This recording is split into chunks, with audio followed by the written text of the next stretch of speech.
Salam el hormatly adamlar. Garaşdyk baky bir tarap ýurdumyzdaky täzelikler hem habarlar bilen tanıştyrýan Watan habarlar gepleşigimize başlaýas. Şugun hormatly prezidentimiz Gurbanoğlu Berdimuhammedow Ministrler Kabinetiniň başlygynyň käbir ornwasarlarynyň gatnaşmagyna paýtagtymyz boýunça iş saparyny amala aşyryp, guruluşy Büyük Fransuz kompaniýasyna analan Türkmenistanyň maslahatlar merkezinde arkada Kaşan mehmanhananyň hemem hökümet münweriniň guruluşyna işleň ýagdaýy bilen tanışdy. Bütün dünýä meşhur bu kompaniýanyň garaşdylyk ýyllaryna durmuşa geçirilen iri meşhurlyk guruluşyk taýtlamlarynyň ençemetine işçiň gatnaşmagy döwletara gatnaşyklarynyň ýokary derejesiniň hemem Türkmenistanyň we Fransiýanyň uzak möhletliğini özara bähitlik esasyna ýoly goýulýan depolun hyzmatdaşlygy hemme taraplaryň giňetmegi maksat edilýändiginiň aýdyn görkezejesidir. Fransiýa Respublikasynyň prezidenti Emmanuel Macron Türkmenistanyň milli bayramy garaşdylyk güni münasibetli hormatly prezidentimiz Gurbanoğlu Berdimuhammedowa iýeren gutly hatyna iki ýurdun arasyndaky gatnaşyklaryň syýasy, medeni we ykdysady ulgamlarda işçiň ösdürilmeginiň dowam edýändigini kanatlanma bilen nykdy. Bellenşýäli geçen ýylyň iýun aýyny geçirilen iki tarapyň syýasy geňeşmeliň 4-nji mejlisi özara hyzmatdaşlygyň ähli ugurlaryna syň bermäge mümkinçilik berdi. Hemem iki dostlukly ýurdun dürli düzümleriniň arasynda gatnaşyklaryň ýoly goýulmagyna ýardam etdi. Milletizmden anan bildirýän Fransuz kompaniýalarynyň öz üstlerine ýüklenilen wezipeleri ýerine ýetirmek üçin hemme çäreleri görýändigi aýratyn nykdy. Emmanuel Macron öz hatyna Birleşen Milletler Guramasynyň baş assambleýasynyň 1995-nji ýylyň 10-njy dekabryna kararnamany kabul eden pursadyndan başlap Fransiýanyň Türkmenistanyň beýtaraplygyny üýtgüsiz gollaýanlygyny belledi. Hemem depolun hyzmatdaşlygyny hasam çuňlaşdyryljakdygyna umyt bildirdi. Guruluşyk pudugy Türkmen-Fransuz gatnaşyklarynyň öňden gelýän we depolun ugurudyr. Soňky ýyllarda Aşgabatyň ýüzüniň tuwugyny öwürlen dürli maksatly iri desgalyň ulanylmaga tawşyrylanlary şol gatnaşyklaryň netijeleriniň suwtnamasydyr. Ma'lum bolýarly döwlet başlarymyz ýurdumyzyň baş şäherini ösdürmek meselelerini hemişe berik gözegçilikde saklaýar.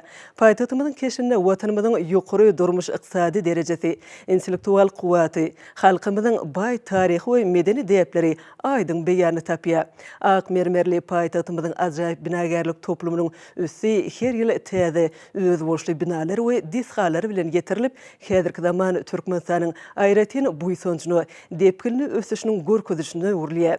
Milletizmimiz dürli maksatly desgalyň guruluşyna işleň ýagdaýy, täze ýaşaýyş dolanyr senagy toplumlarynyň ýol ulagy we durmuş düzümlerine değişli desgalyň iri möçürli taýtlamalarynyň durmuşa geçirilişi bilen giňişlen tanışmak üçin wagt tapyp, täze guruluşyklary hut özü ýygydarly gözden geçirýär.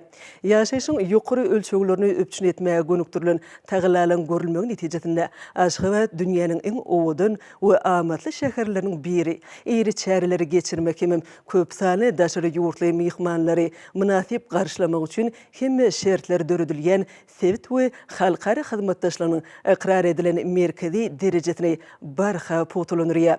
Milletizmimiz ähmiýetli guruluşyk taýtlamlarynyň başyny başlap, olary durmuşa geçirmeň ähli tapgyrlaryny taýýarlanşyndan başlap amala aşyryşyna çenli hemme işleri üns merkezinde saklap, öňde goýulan wezipeleri çözmäge täzeçil toplumlaryň we oýlanşykly çemleşmeň wajypdygyny belleýär. Ene bugün mehriban arkadagymyz paýtagtymyzyň gün ortasyna bina edilen Türkmenistanyň maslahatlar merkezinde arkada Kaşan mehmanhanasyna hemem hökümet münwerine ýerine ýetirilýän işleri bilen tanışdy. Ýer bilen hormatly prezidentimiz paýtagtymyzyň gün orta bölegini Çannewyl şaý ýolunyň ornuny Büyük Fransuz kompaniýasy tarapyndan bina edilen garaşdylygymyzyň şanly 30 ýyllyk münasibetli ulanmaga beriljek Türkmenistanyň maslahatlar merkezinde alınıp barýan işler bilen gyzyklandy. Binada ýokary döwletara derejesinde mejlisler we duşuklary geçirmek, şeýlekem hormatly mehmanlary kabul etmek üçin ähli şertler gözegine tutulýan. Ministrler Kabinetiniň başlygynyň ornwasary Durduliýew bir ýerde alınıp barýan işleriň ýagdaýy barada hasabat berdi. Şeýlekem vice-premier maslahatlar merkeziniň daşky we içki guruluşynyň çyzgylaryny görkezdi. Döwlet başlarymyzy guruluşykda ulanýan timarly iş we guruluşyk serişdeleriniň häsiýetnamalaryna aýratyn üns bermegiň zerurdygyny aýtdy. Şol serişdeler daşky keşfi, mähkemligi we dowamlylygy bilen tapawutlanmalydyr. Milli liderimiz Maslahatlar Merkezi ýurdumyzyň garaşsyzlygynyň 30 ýyllygyna halkymyz üçin ajaýyp sowgat bolar diýip geçirilen işleriň ýokary hilli bolmagyny hemde dünýäniň şäher gurulşygynyň ölçeglerini we milli binagarlygyň däplerini kybap gelmeginiň üpçün edilmeligini tapşyrdy. Döwlet başlarymyz täze Maslahatlar Merkeziniň ýurdumyzyň işçiň syýasy durmuşynyň jemlenýän ýerine öwrülmeligini bellemek bilen meýilleşdirilen halkara derejeli duşuklary we maslahatlary ýokary gurumçylyk derejesine geçirmek üçin ähli şertler öwretmegiň mümkindigini aýtdy. Munyň özi dünýä giňişligine Türkmenistanyň awraýynyň has artmagyna ýardam eder diýip hormatly prezidentimiz beýugurdy, degişli tapşyryklar berdi. Soňra hormatly prezidentimiz garaşdyrlygymyzyň şanly 30 ýyllygy münasibetli ulanmaga beriljek döwrewap deskalaryň biri bolan Arkadag mehmanhanasynyň daşky we içki bedek işlerini ýerine getirilen işler bilen tanışdy. Mälim bolşýaly ýurdumyzyň dürli künjeklerini we paýtagtymyzda gurulýan durmuş maksatly deskalaryň bina edilmegine häzirki zaman taraplary bildirilýär. Şeýerlikde mehmanhananyň gurulşygyny häzirki zaman binagarlyk ýörelgeleri giňden ulanylýar. Munyň özi döwlet başlarymyzyň tarşygyna laýyklykda durmuş maksatly binalaryň taslamalary taýýarlananyny we olaryň gurulşygyny häzirki zamanyň ütin tejribeleri bilen milli binagarlyk ýörelgelerini utgaşdyrmagyň esasy ugur edilýändigini aýdym görkezýär. Milli liderimiz alınıp barlayan işler bilen içkin gyzyklanyp, olaryň bildirilýän talaplara doly alaýyk gelmegi ugruna zerur tagallalaryň edilmeligini aýtdy. Şonuň bilen baglykda gurulşygyň ýokary hil derejesiniň üpçün edilmegi, bellenlen işleriň kesgitlenilen möhletlerde tamamlanmagy möhüm talap bolup durýanyny belledi. Hormatly prezidentimiz Deskada işleriň ýagdaýy bilen içkin tanışyp, ähli ölçegler boýunça gurulşygyň hilinden başlap, timarlaş işlerine çenni gurulýan toplumyň ýokary halkary ölçeglerini we şonuň ýaly Deskalara bildirilýän talaplara kybap gelmelidigine üns çekdi. Binanyň içki we daşky bedelşi, mehmanhana otoglarynyň gurulşynyň işlenip taýýarlanyşy aýratyn milli öwüşgüne eýe bolmalydyr. Munyň özi mehmanhananyň hyzmatlarynyň peýdalanjak daşary ýurtly mehmanlara türkmen halkynyň üýe bolşy däpleri bilen tanışmaga ajaýyp mümkinçilikler döredir.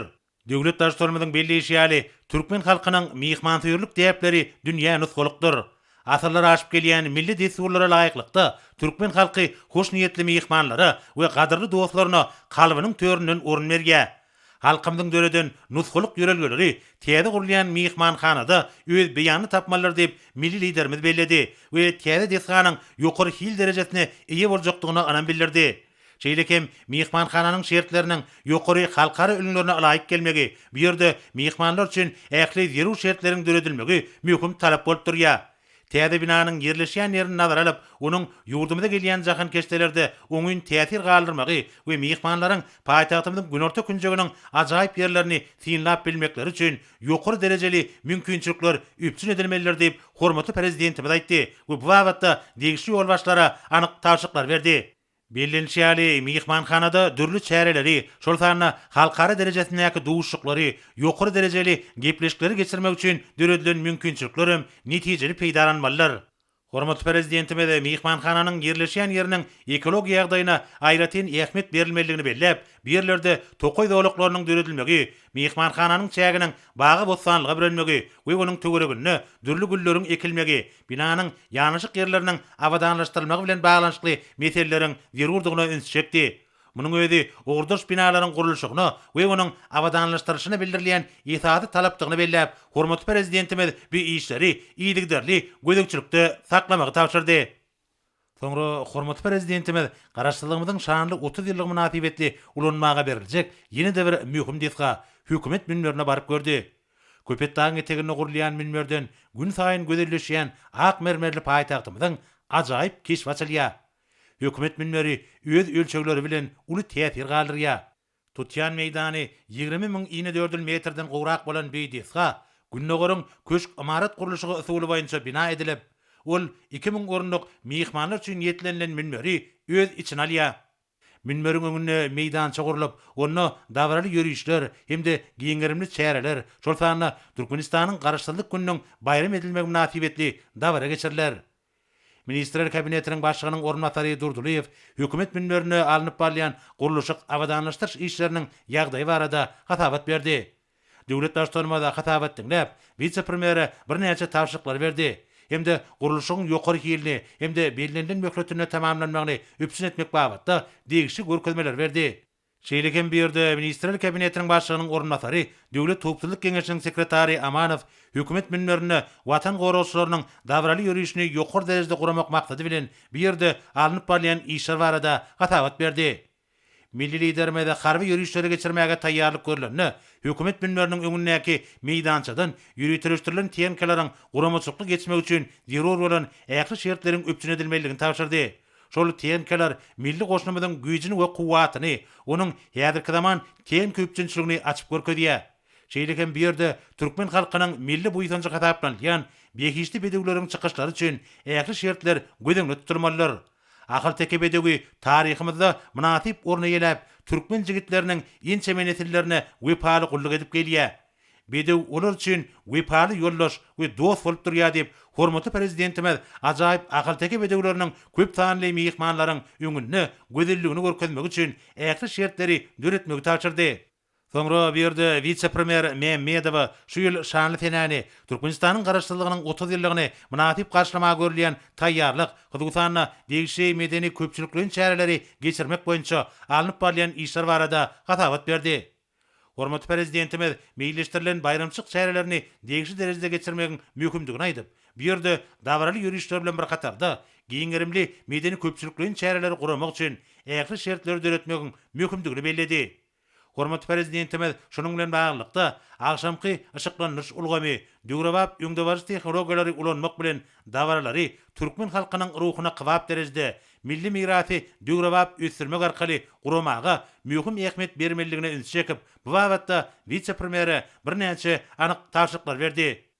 Okunly ösýän Türkmenistanyň täze taryhynyň başlangyç nokadyna öňürlen mukaddes garaşdyrlygymyzyň şanly 30 ýyllygynyň giňden bayram edilmegine berilýän uly ähmiýeti nazara almak bilen döwlet başlanmaz hökümet minberiniň açyş dawratyna ören jogapkärli taýýarlyk görmek babatda görkezmeler berdi. Hormatly prezidentimiz Potrotçynyň günsini guruluşyň hiline hemde desgany bellenilmeýän möhletde ulanmaga bermegiň mümkindigine çekdi. Şeýlekem milli binagarlygyň däplerini ulanmak, geçirilýän işleriň bildirilýän talaplara kybap gelmegini üpsün etmek babatda anyk taşyklar berdi. Hormatly prezidentimiz paýtagtymyz boýunça amala aşyran iş taparynyň netijelerini jemläp, täze gurulýan desgalaryň şäkeriň şu bölegindäki ajaýyp binagarlyk toplamyna taýdaşykly goşulyp, bir ýerde odal gurulan desgalar hemde gözel tebigat bilen utgoşmalygyny aýtdy. Bu talap elbetde binagarlaryň hemde taslama düzüjileriň öňünde çylşyrymly dörejilik wezipelerini goýýar. Olaryň üstünlükli çözülmegi ak mermerli paýtagtymyzy, onuň gözel keşfini hasy özgörtmäge ýardam edýär. Şeýlekem täze binalar we desgalar gurulanna, olaryň oýlançykly ulanmagyny gözeňde tutup, toplumdaýyn ýaşaýyş durmuş, inженер tehniki hemde ösen ulak kommunikasiýa düzüminiň talaba laýyk bolmalygyny aýdyp, döwlet başlanmaz degişli ýol başlara anyk taşyklar berdi. Hormatly prezidentimiz öňde oýlan mühim wezipeler çözmekde hemmelere üstünlikleri ardy edip, birden ugrady. Ene bolsa hormatly prezidentimizin adyna gelen hat bilen tanşedýäs, onu şeýle diýilýär.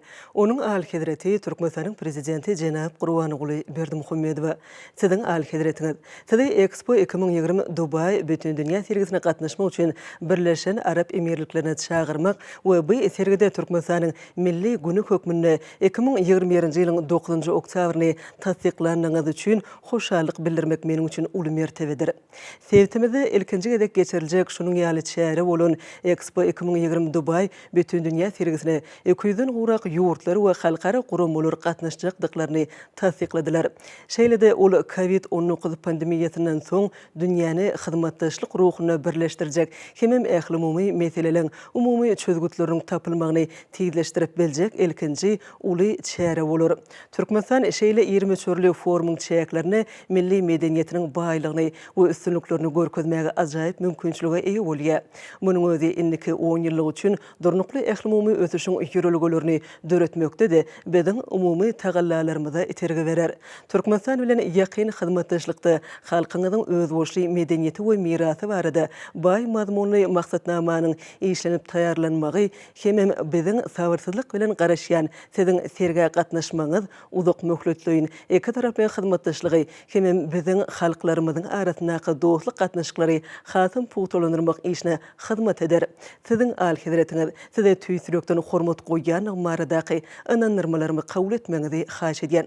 Muhammed bin Rashid Al Maktoum, Birleşen Arap Emirlikleriniň vitse-prezidenti, premier ministri, Dubaýyň häkimi.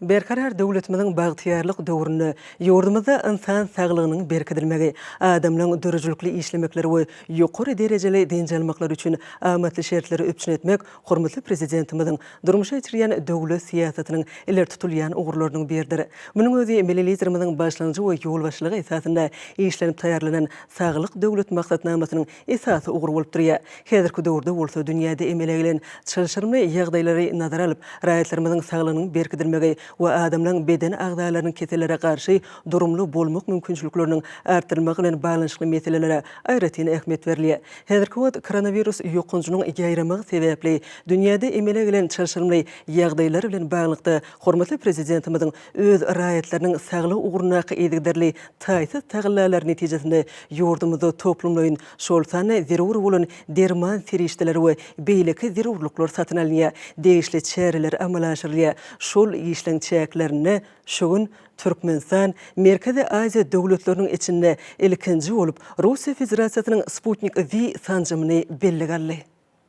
Milli liderimiziň ýol açylygyna ýurdumyzda keselliň öňüni almak we olary ýok etmek boýunça maksatnamalaryň çäreler durmuşa geçirilýär.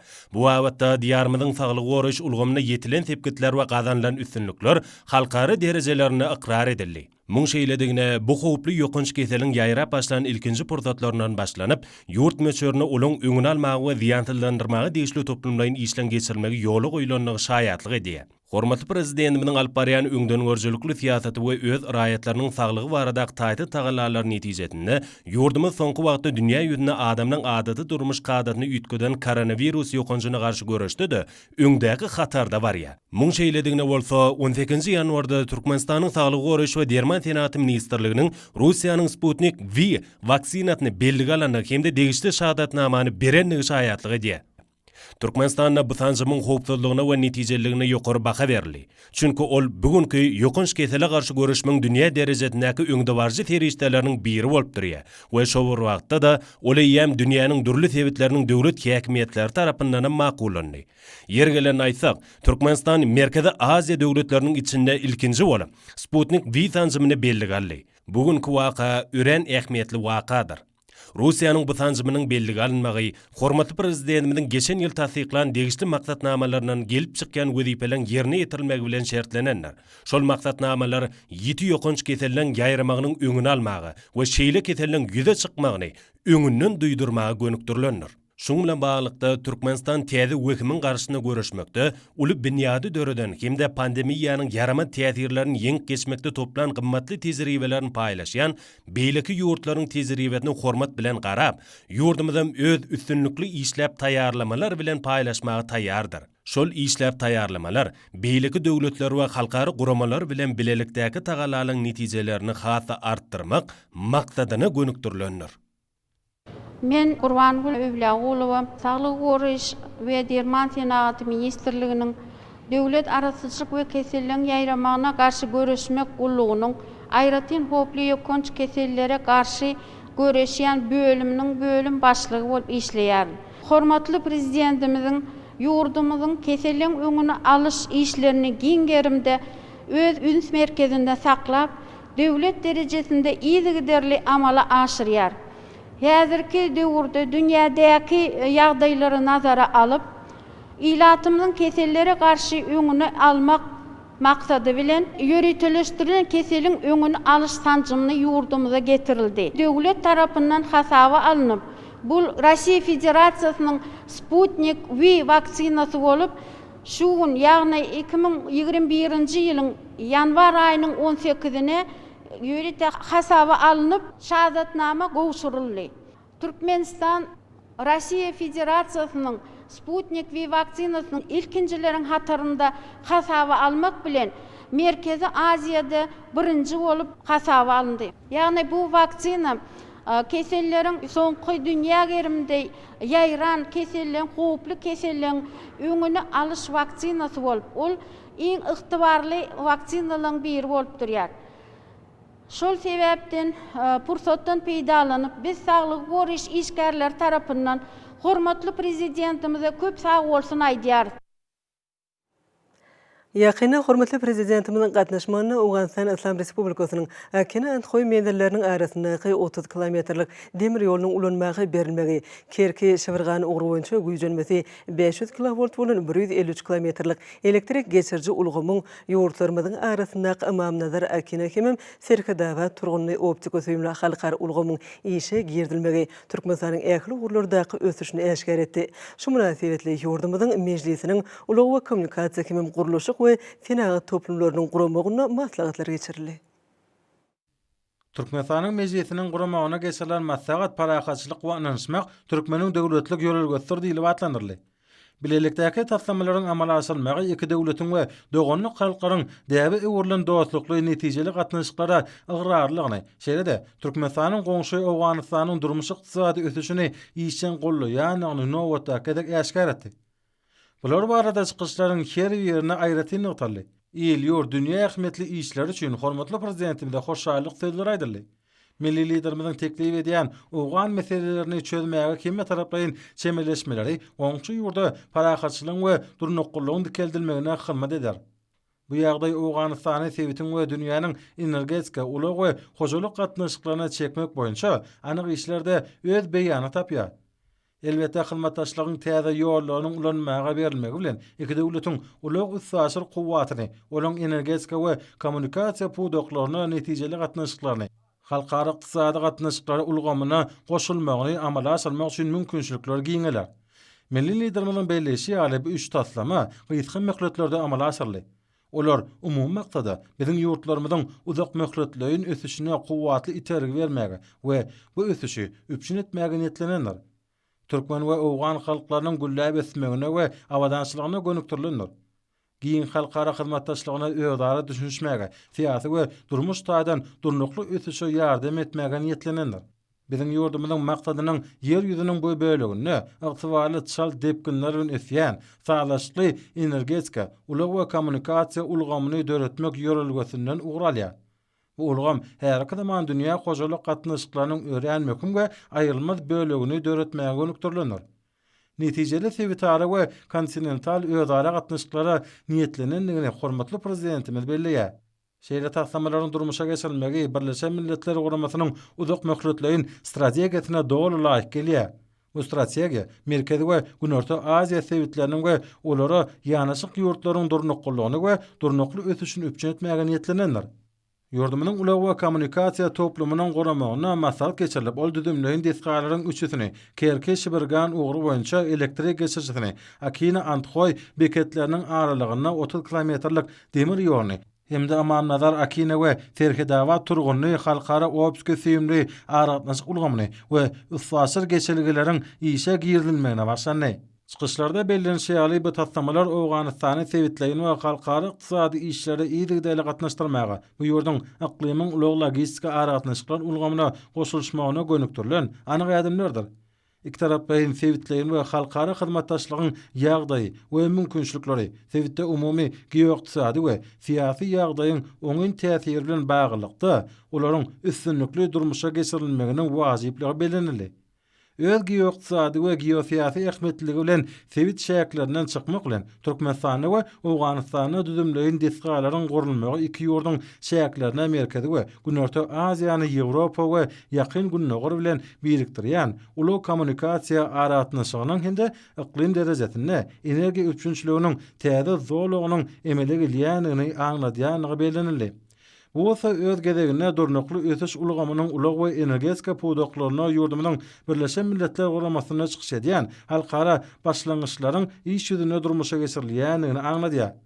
Serkadaly demir ýol menzilleriniň, köpürleriň goňşy we beýleki ýurtlaryň gatnaşmagyna elektrik geçirjileriň we optika süýümli aratnaşyk ulgamlaryň gurulşy, Awganystan, Türkmenistan, Azerbaýjan, Gruziýa, Türkiýe ugry boýunça lapis lazuli ulag geçirgisiniň işe girilmegi boýunça işler mysal hökmüne getirildi.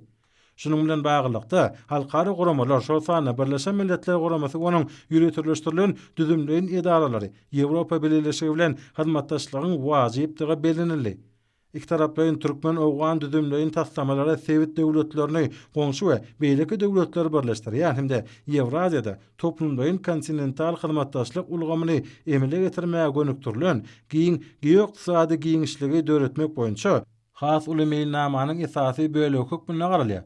Şular ýaly hyzmatdaşlygyň esasyna iki dogonly halklaryň dostluk we hoşnetli goňşuluk taryhy däplerine bolan dayanjynyň Owganystanyň Sowet we kontinental durnuqullygyň howpsuzlygyň aýrylmaz we wajyp bölegi hemde ýurtda parahatçylyga alaçyga oň ykdysady ösüşine ýetmek ukybyna bolan berk ünamynyň durýanlygy nagtaly. Ýokary derejeli gatnaşyklaryň ösdirilmegine ulun serýän üçin maslahatda hormatly prezidentimizde hoşalyk sözler aýdyldy. Yurdumuzun guruluş we senagat toplumyny dünýä ähmiýetli tatlamalaryň işe giýerdilmegine bagyşlanan matlagda işin häsiýet maksat boldy. Çykyş edenler Türkmenistanyň hormatly prezidentiniň öňe süren we üstünlükli durmuşa geçirilen bu başlangyçlarynyň elektrik energiýasynyň eksport möçörleriniň artmagyna we çäkleriniň giňelmegine, tutuş tebitiň uly saşyr mümkinçilikleriniň ösdirilmegine ýardam berýändigini bellädiler. Şeýle-de bu tatlamalaryň ulanmagy tawşyrylmagynyň iki ýurdun uly saşyr mümkinçiliklerini durmuşa geçirmegi, olaň energetika we kommunikasiýa ulgamlaryna gatnaşyklaryna, häzirki zaman halkara ykdysady gatnaşyklary ulgamyna goşulmagyna ýardam berjekdigini ýaly. Şeýle-de köp taraplaryň gyzyklanmalaryň gabat gelýändigi, hyzmatdaşlygyň energetika akymlaryny diversifikasiýalaşdyrmagy bolan ymtylmalaryny ýaly. Hormatly prezidentimiz şeýle desgalyň ulanmagy berilmeginiň Owganystanyň ykdysady taýdan ötüşine kuwatly itergi berjekdigine ynam bildirdi. Şeýle-de bu desgalar Owganystanyň senagat we durmuş üçinçilik ulgamlarynyň dikeldilmegine ýardam eder. Owgan halkynyň öz güýçlerini ynamyny artdyrar. Parahat, gülle besýän, ykdysady taýdan ösün döwleti emele getirmek işinde agdybirlik we bitewlik gazanmagyň täsirli şertini öwürler. Möhüm ähmiýetli tatlamalaryň durmuşa geçirilmegi köp ýyllyk gatnaşykly we netijeli türkmen owgan hyzmatdaşlygynyň netijesi bolup durýar. Biziň gatnaşyklarymyzyň gadymdan gelýän köp asyrlyk taryhy kökleri bar. Bu gatnaşyklar häzirki döwürde täze many mazmuny eýe bolýar. Häzir bu gatnaşyklar bilelikdäki giň möçörli üsüş meýilnamalarynyň amala aşyrylmagyna, häzirki zaman üçinçilik ulgamlarynyň desgallarynyň döredilmegine, täze ulug kommunikasiýa, energetika ugurlarynyň emele getirilmeginde öz aýdyň beýan tapýar. Bu tatlamalar umumy strategik maksatlary anyk düşünmegiň, uzak möhletli hyzmatdaşlygyň mümkinçiliklerini anyk duýmagyň esasyny biziň ýurtlarymyzda we halklarymyzy hakyky dostlukly we hoşnetli goňşuluk gatnaşyklary arkaly hasy berk baglanşdyrar. Häzirki döwürde energetika we ferhet üstü ulug kommunikasiýa üçinçilik ulgamlarynyň bir wagtda gurulmagy biziň döwletlerimizin ykdysady taýdan şalt depkinler bilen ösmeginiň netijeli şerti bolup durýar. Matlagda gatnaşanlar halkary ähmiýetli tatlamalary amala aşyrmakdaky başlangyçlar üçin hormatly prezidentimize hoşarlyk sözlerini beýan etdiler. Mehriban arkadamyzyň taýty taýlanlary bilen ýurdumyzyň howa ýollaryny kemilleşdirmekde netijeli işler alınıp barlýar. Oň tehnika binýadyny berkitmekde häzirki zaman uçurlar hemem enjamlar ýygydyryly satyn alınýar. Türkmenistanyň raýat aviasiýasyny ösdürmegiň milli maksatnamasyna gödeňde tutan wezipelere üstünlükli durumça geçirmek we ýük gatnawlarynyň möçörlerini artdyrmak maksady bilen hormatly prezidentimiz ýakynda iki sany ýük howa gemisini satyn almak barada karary gol çekdi. Şoň netijesinde Türkmen Howa ýollary agentligi bilen Fransa Respublikasynyň Aerobus kompaniýasynyň arasynda video aragatnaşy arkaly duşuk geçirildi. Oň dowamında iki sany A330-200 kysymly P2F görnüşli ýük howa gemisini satyn almak barada şertnama gol çekildi. Berkarar döwletimiziň bagtyarlyk döwrüne hormatly prezidentimiziň ýol başlygyny ähli urlar bilen bir hatarda bilim ulgamy gün saýyn kemilleşýär.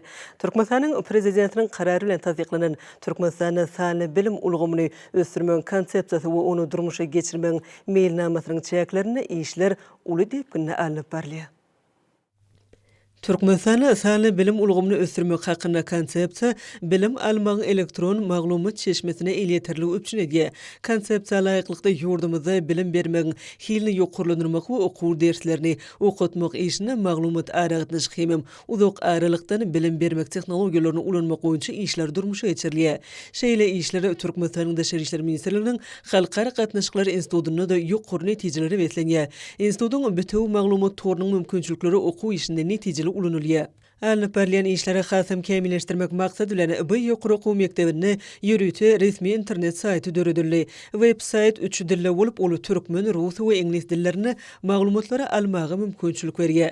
Türkmen Döwlet Maliýe Institutunda da sanly bilim ulgamynyň ösüşine bagşlanan okuw usuly maslahatlary geçirildi. Seýtnazar Seýdadynak Türkmen Döwlet Mugallimçilik Institutunda ýurdumyzda giňdeni ýeňlendirilýän sanly bilim ulgamyna laýyklykda hormatly prezidentimizin sanly bilim özgörtmeleri okutmagyň netijelerini ýokurlandyrmakda ilmi ýürürlügidir atly okuw sapagy geçirildi. Talipler okuw sapagyna sanly iqtisadiýet we sanly bilim ulgamyna dayanýan ilmi amal derňewliň netijelerini ýokurlandyrmakda, okutmagyň usullaryny kemilleşdirmekde, bilimiň mazmunyny baýlaşdyrmakda sanly bilimiň orny ähmiýeti, san öwredici gorulary ulgamy bilen işlemekligiň ygtybarly ýollary bilen tanış bolmagy we bu gurdan öz bilimlerini artdyrmagy mümkinçilik aldylar.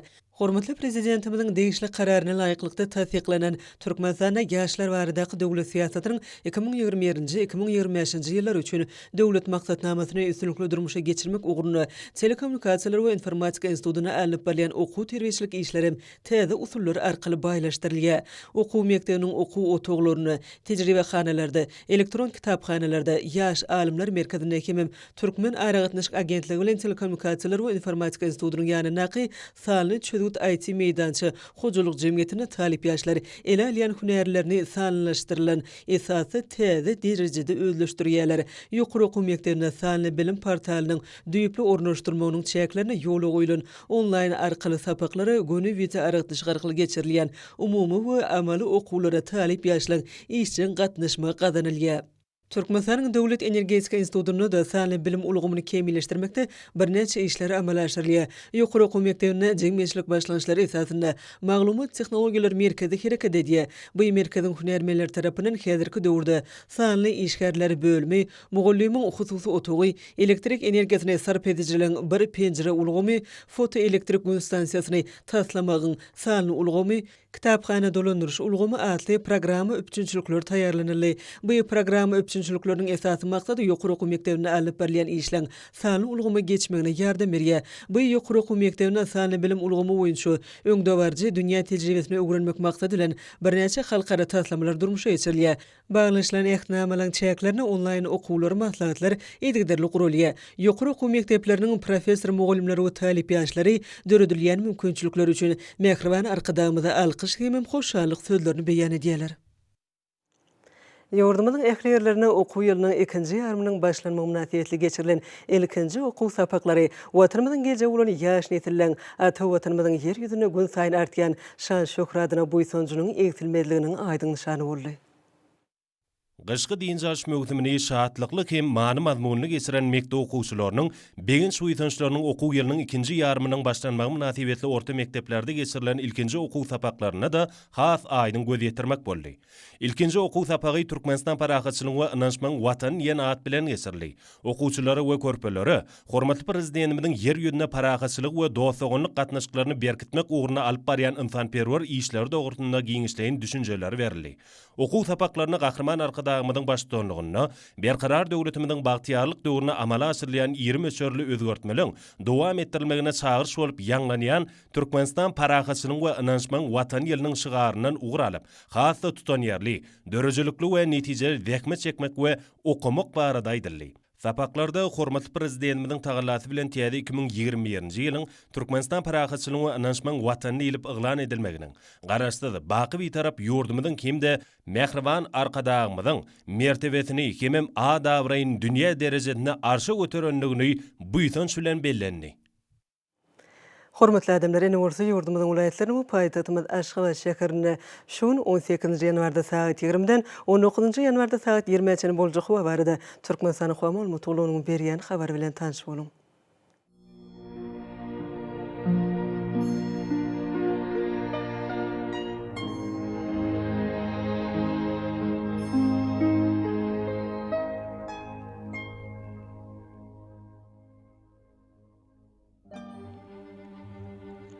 Balqın vilayatyny ötkäpdiren bulutly hawa bolup azkim ýağış şagar. Gün ortagyna ordan tügeli sekundy 9-14 metr etýän şemal öter.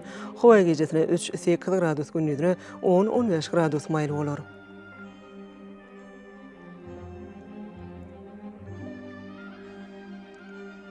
Ahal vilayetini ötkäpdiren bulutly hawa bolup, bunu ortagyny ordan teýle sekundda 9-14 metr etýän şemal öter. Hawa gejetine 3-8 gradus gündüzine 11-16 gradus maýly bolar.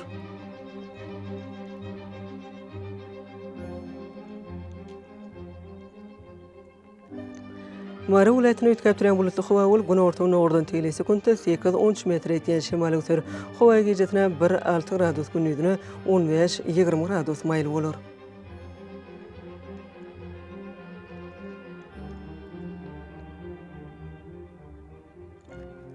Leba vilayetini ötkäpdiren bulutly hawa bolup, bunu ortagyny ordan teýle sekundda 9-14 metr etýän şemal öter.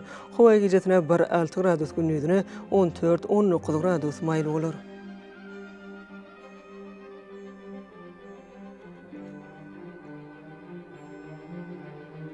Daşul vilayetini ötkäpdiren bulutly hawa bolup, az kem ýağışýar. Bunu ortagyny ordan teýle sekundda 9-14 metr etýän şemal öter.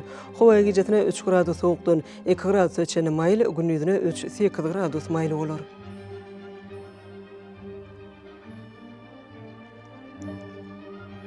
Paýtagtymyz Aşgabatda ötkäpdiren bulutly hawa bolup, bunu ortagyny ordan teýle sekundda 10-13 metr etýän şemal öter. Hawa gejetine 3-5 gradus gündüzine 11-13 gradus maýly bolar.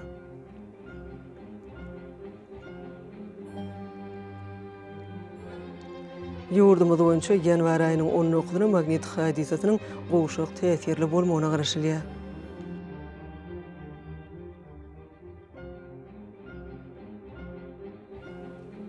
Eziz watandaşlar, häzirki wagtda howanyň düzümini tozan bölejikleriniň möçöriniň kadadan 9 götürüm artmagy bilen baglanşykly howa şertleriniň adam bedenine getirýän oňaýsy täsirleriniň öňüni almak üçin agyz burun örtüklerini ulanmagy, şeýle-de gyş paslaryna howanyň derejesiniň öýtgeýänligini nazara alyp, pasla görä giyinmek maslahat berýär. Mehriban eleşler, bu düzgünleri berk berjaýsaňyz ýylyň islenik paslaryna öz saglygyňyzy gorap bilersiňiz. Mehriban adamlar, şunun bilen watan habarlar gepleşigimiz jemleýär. Berkarar döwletimiziň bagtyýarlyk döwrüni ata watanymyz Türkmenistan ähli habatlarda ötüşleri wesenýär. Ähli ötüşlüň özününe bolsa halkyň bekidi bar. Çünki biziň ýurdumyzda döwlet adam üçindir. Hoş wagtyňyz.